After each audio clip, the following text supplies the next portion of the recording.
Welcome students. Today's topic is aggregate demand and supply. In this topic, I am going to cover a kind of introduction to aggregate demand and aggregate supply.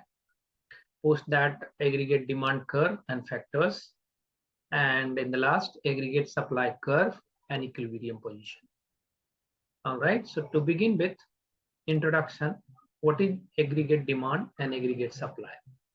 So if we are talking about the aggregate demand is concerned, aggregate demand is the total demand for final goods and services in an economy at different price level during a year. So here the key point is it is the final goods and services and at different prices also in different price level during a year. Okay.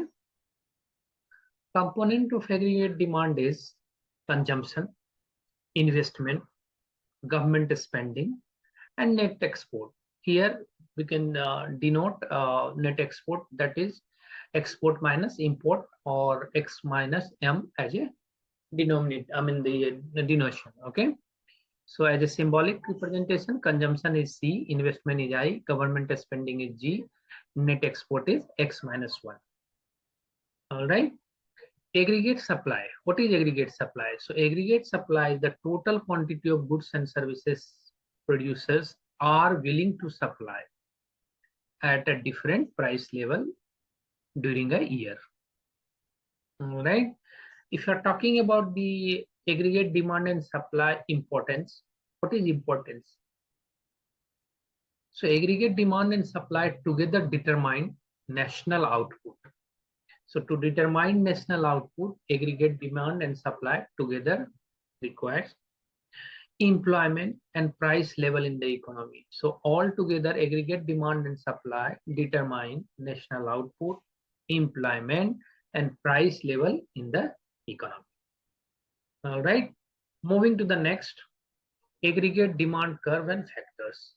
So aggregate demand curve, it is downward sloping due to wealth effect, that means the real balance effect, interest rate effect, and foreign exchange effect. Because this is specifically talking about the factors which are affected due to this. So maybe the wealth effect, interest rate effect, or foreign exchange effect. And aggregate demand curve always downward sloping. Okay. Shift in aggregate curve. So it is caused by changes in the components like increased government spending, investment, taxation, foreign exchange. So all these are the factors which is caused to shift in aggregate demand curve. Okay. So here the equation for aggregate demand is equal to C, that is consumption, I as investment, G is a government spending, and net export, that is X minus 1. So the export minus import. So the formula of, or the equation of aggregate demand is equal to C plus I plus G plus X minus 1, where C is consumption, I is investment, G is government spending, and X minus 1 is net export. All right. Now moving to the next, aggregate supply curve and equilibrium. So short-term aggregate supply, in short, we can mention SRAS, upward sloping, because prices rise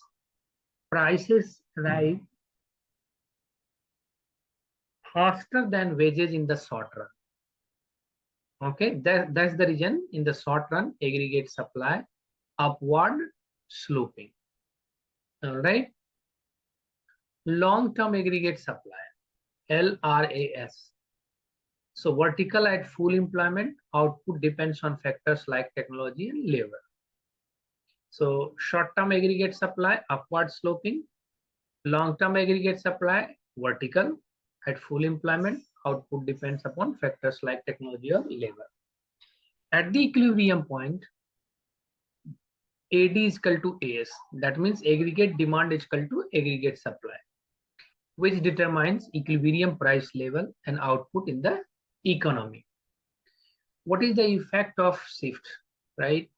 if we are talking about shifting the curve, so increase in aggregate demand or aggregate supply affect output and price level differently, influencing inflation or unemployment. So effect of shift, that means increase in either aggregate demand or aggregate supply, which affects output and price level differently, and it is in resulted, I mean, the inflation or unemployment. All right, so that's it for today's topic. I hope you understood it. Keep practicing at your side. Do let me know if you have any questions. Please visit my Urban Pro profile. Thank